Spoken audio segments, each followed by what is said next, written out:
Hello, നമസ്കാരം.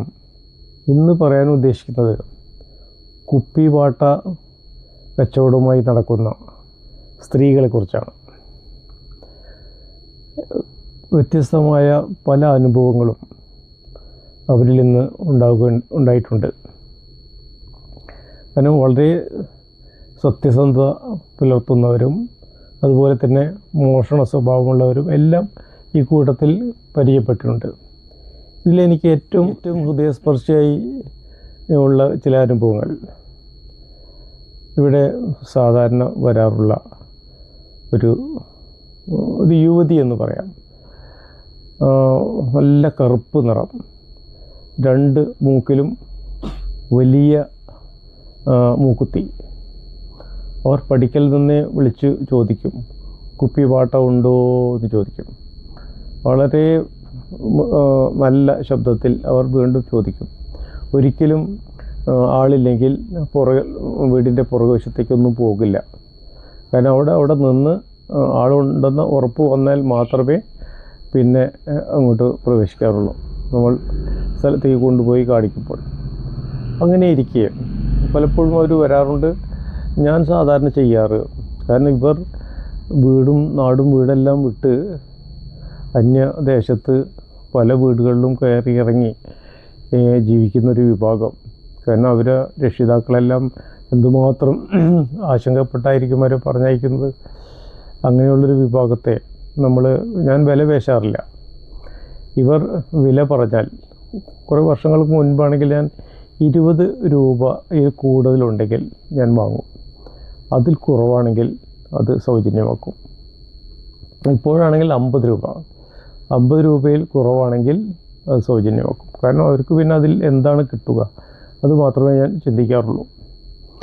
അങ്ങനെ ഇരിക്കുമ്പോൾ ഈ യുവതി ഒരിക്കൽ വരുമ്പോൾ ഉച്ച സമയം എന്നോട് ചോറ് തരാമോ, അവരുടെ ഭാഷയിൽ തന്നെയാണ് പറഞ്ഞത്. കൊച്ചം ശാപ്പാടും എടുക്കുമോ എന്ന് ചോദിച്ചു. ഞാൻ അങ്ങനെ ഒരു പഴക്കമില്ലല്ലോ. പെട്ടെന്ന് എനിക്ക് ഒരു നമ്മുടെ നാട്ട് മര്യാദകളാണ് എൻ്റെ മനസ്സിൽ വന്നത്. ഒരു യുവതിയെ വീടിനകത്ത് വിളിച്ച് കയറ്റി ഭക്ഷണം കൊടുക്കുന്നത് ശരിയാണോ? ഞാൻ പെട്ടെന്ന് അവരോട് പറഞ്ഞു, എന്നാ ചൊല്ലുവാങ്ക ഇത് ചിന്ന പൊണ്ണെ ഉള്ള വിളിച്ച്. പെട്ടെന്ന് അവർ പറയുകയാണ്, എന്നാങ്കേ കൊഞ്ചം സാപ്പാട് കേട്ടതൊക്കെ ഇവള് പെരിയ പേച്ചോ. ഞാൻ സ്തംഭിച്ചു പോയി. ഞാൻ അവരെ മുന്നിൽ ഒന്നുമല്ലാതായിപ്പോയി. എത്രയോ വലിയൊരു മനസ്സാണ് അവർക്കുള്ളത്. ഞാൻ ഈ സാമൂഹ്യ മര്യാദകളും ഇതുകളെല്ലാം ഇപ്പോഴും ചുമന്ന് നടക്കുന്ന വെറും ഒന്നുമല്ലാത്തൊരു മനുഷ്യനായിപ്പോയി. ഞാൻ പെട്ടെന്ന് അവരോട് പറഞ്ഞു, നിങ്ങൾ കയ്യും കാലെല്ലാം ക്ലീൻ പണി വാങ്ങോ, ഞാൻ സാപ്പാട് പോട്ടെ. അങ്ങനെ അവർ കയ്യും കാലെല്ലാം കഴിക്കുക, അവർ പുറത്ത് ഇരിക്കാൻ ഇല്ല, നീങ്ക എന്നോട് തങ്കച്ചി, നീ ഉള്ളേതാം സാപ്പിടണം. അങ്ങനെ അവർ, എൻ്റെ അനിയത്തിയാണ് നീ അകത്ത് തന്നെ ഭക്ഷണം കഴിക്കണം എന്ന് പറഞ്ഞ് ഭക്ഷണം കൊണ്ടു കൊടുത്തു. അപ്പോൾ അവർ ചോദിച്ചു, നീങ്ക സാപ്പിടില്ല എന്ന് വെച്ചു. നിങ്ങൾ ഭക്ഷണം, അപ്പോൾ ഞാൻ പറഞ്ഞു, ഞാൻ പിന്നീട് കഴിക്കാം. ഇല്ല, നിങ്ങളും സാപ്പിടുന്നു. അപ്പോൾ ഞാൻ അവിടെ ഇരുന്നിട്ട് അവരെ മുന്നിൽ തന്നെ ഇരുന്നിട്ട് ഭക്ഷണം കഴിച്ചു. അപ്പോൾ ഈ ഭക്ഷണം കഴിക്കുമ്പോൾ ഞാൻ പിന്നീട് പലപ്പോഴും ചിന്തിക്കും, ഇത്രയും തൃപ്തികരമായ ഒരു ഭക്ഷണം, ഇതുപോലെ സൗഹൃദമായിട്ടുള്ളൊരു ഭക്ഷണം ഇതിനു മുൻപും കഴിച്ചിട്ടില്ല, പിന്നീടും ഉണ്ടായിട്ടില്ല എന്നാണ് എനിക്ക് തോന്നിയത്. അങ്ങനെ ഇതെല്ലാം കഴിഞ്ഞ് പോയി, ഉള്ള കച്ചവടം കഴിച്ച് അവർ പോയി. പിന്നീടൊരിക്കൽ ഇതേപോലെ തന്നെ അവർ പലപ്പോഴും പിന്നീട് വന്നു. പിന്നൊരിക്കൽ വരുമ്പോൾ ഒരു ഉച്ച സമയമായിരുന്നു. ആ ഉച്ച സമയമായപ്പോൾ ഊണ് ചോദിച്ചു. അപ്പോൾ ഞാൻ പറഞ്ഞു, കറിയൊന്നും ആയിട്ടില്ല എന്ന് പറഞ്ഞു. അപ്പോൾ അവർ പറഞ്ഞു, ഞാൻ ഹെൽപ്പ് ചെയ്യാം, കറി നമുക്കുണ്ടാക്കാൻ പറഞ്ഞു. അപ്പോൾ യഥാർത്ഥത്തിൽ കറി ആയിരുന്നില്ല പ്രശ്നം, ചോറ് കുറവായിരുന്നു. അങ്ങനെ എന്നാൽ വലിയൊരു അളവ് എലിശ്ശേരി ഇരിക്കുന്നുണ്ടായിരുന്നു, മോരും ഇരിക്കുന്നുണ്ടായിരുന്നു, പക്ഷേ ചോറ് കുറവാണ്. ഞാൻ പറഞ്ഞു നിങ്ങൾ முதல்ல നിങ്ങൾ സാപ്പിടുങ്കോ ഉള്ള കറി വെച്ച് ഞാൻ സമ്മതിക്കാമെന്ന് പറഞ്ഞിട്ട് അങ്ങനെ അവർക്ക് ചോറ് അവർക്ക് സംശയമായി. ഞാൻ ചോറ് വിളമ്പുമ്പോൾ ഇവിടെ പാത്രത്തിൽ വന്ന് നോക്കി. ഇപ്പം ഞാൻ എൻ്റെ തങ്കച്ചിയാണല്ലോ, അനിയത്തിയാണല്ലോ. വന്ന് നോക്കി ചോറ് കുറവും. അങ്ങനെ അവർ പറയും 2 പ്ലേറ്റ് എടുക്കുക എന്ന് പറഞ്ഞു. 2 പ്ലേറ്റ് എടുത്തു. 2ലും തുല്യമായിട്ട് ചോറിട്ടു. എലിശ്ശേരി ആണെങ്കിൽ സമൃദ്ധി, കുളിക്കാൻ പോലുമുള്ള അത്രയ്ക്ക് സമൃദ്ധി ഉണ്ട്. അങ്ങനെ ഞങ്ങൾ ആ എലിശ്ശേരിയും അതുപോലെ ചോറും മോരും കൂട്ടി സമൃദ്ധി വയറ് നിറച്ചുണ്ട്. വലിയ തൃപ്തിയായിട്ടുള്ള ചില എന്താണ് കൂടിയിരുന്നുള്ള ഭക്ഷണം ഞാൻ പറയായിരുന്നു. ഈ ഒരു ആവർത്തനം വീണ്ടും അതേ നേരത്തെ പറഞ്ഞ അതേപോലത്തെ വല്ലാത്തൊരു സംതൃപ്തിയാണ് ഉണ്ടാക്കിയത്. ഇവരിൽ തന്നെ കുഴപ്പക്കാരുണ്ട്, ഇല്ലെന്ന് ഞാൻ പറയുന്നില്ല. ഒരിക്കലും ഇതുപോലെ ഞാൻ ഉച്ചയ്ക്ക് ഊണ് കഴിഞ്ഞ് കിടക്കുന്ന സമയത്ത് പാത്രങ്ങൾ കിലുങ്ങുന്ന ശബ്ദം കേട്ടു. ശബ്ദം കേട്ട് പുറത്ത് നിന്ന് നോക്കിയപ്പോൾ വലിയൊരു ചാക്കുമായി ഒരു സ്ത്രീ കിഴക്കുന്ന് വരികയാണ്. ഞാൻ ചോദിച്ചു, നിങ്ങൾ എവിടെ നിന്ന് വരുന്നു? ഞാൻ അപ്പുറത്തെ വീട്ടിൽ. അപ്പോൾ അപ്പുറത്തെ വീടില്ല. അപ്പോൾ എനിക്ക് സംശയമായി, നീ എവിടെ നിന്ന് വരുന്ന വീടും ചോദിച്ചപ്പോൾ അവർ പരുങ്ങുകയാണ്. ഞാൻ പറഞ്ഞു, നിൻ്റെ ചാക്ക് എനിക്ക് നോക്കണം. അവരാദ്യം സമ്മതിച്ചില്ല. ഞാൻ പറഞ്ഞു, അല്ലാതെ നീ പോകണ്ട. നോക്കിയപ്പോൾ ഞങ്ങൾ ചെറിയ വീടായിരുന്നു. അപ്പോൾ പാത്രം വീട്ടിൽ അന്ന് അത്യാവശ്യത്തിനുള്ള പാത്രം കഴിച്ച് ബാക്കിയെല്ലാം വിറക് വരയിലാണ് വെക്കാറ്. അപ്പോൾ ഈ വിറക് വരയിൽ വെച്ചിരുന്ന പാത്രങ്ങളെല്ലാം ഈ ചാക്കിൽ നിറച്ചിരിക്കുകയാണ്.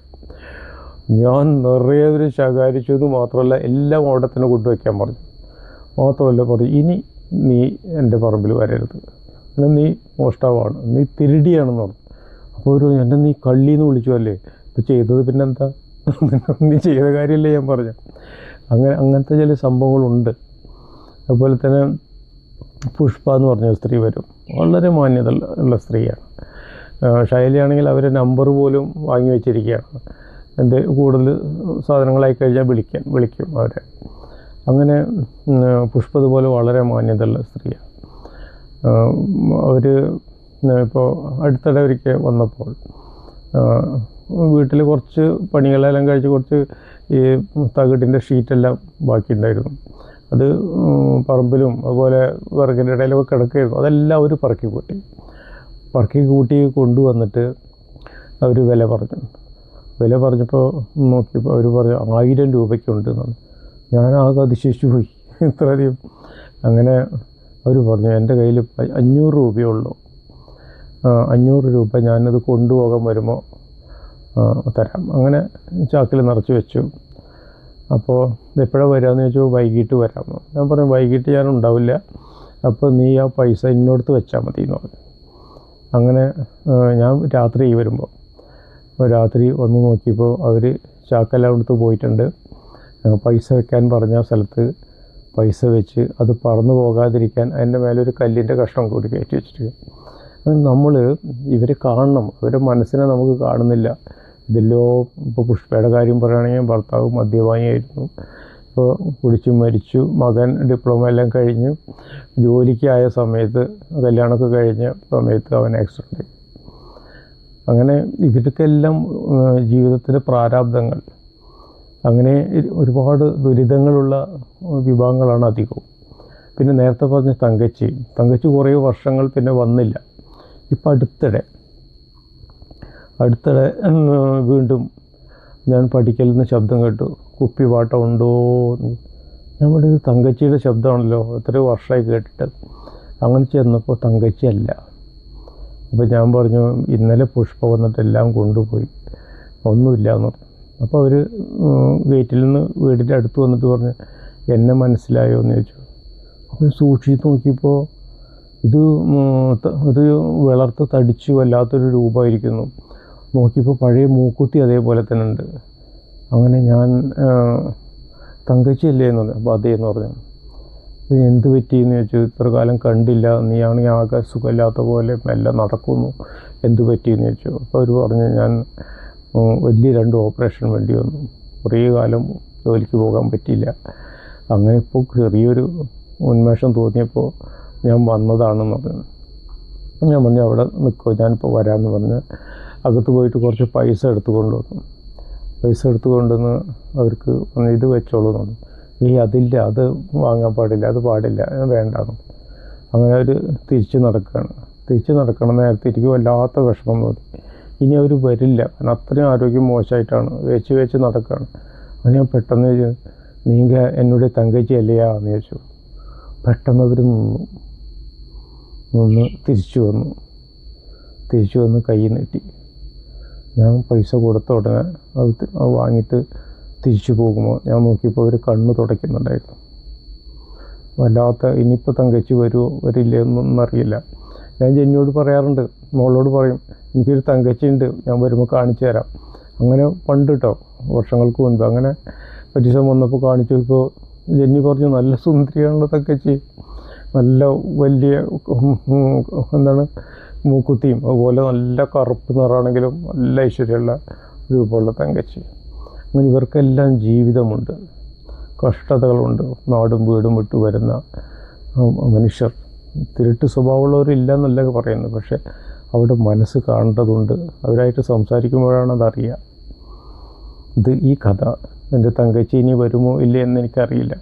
എങ്കിലും എൻ്റെ പ്രിയപ്പെട്ട തങ്കച്ചിക്ക് ഞാൻ സമർപ്പിക്കുകയാണ്. എല്ലാവർക്കും നന്ദി, നമസ്കാരം.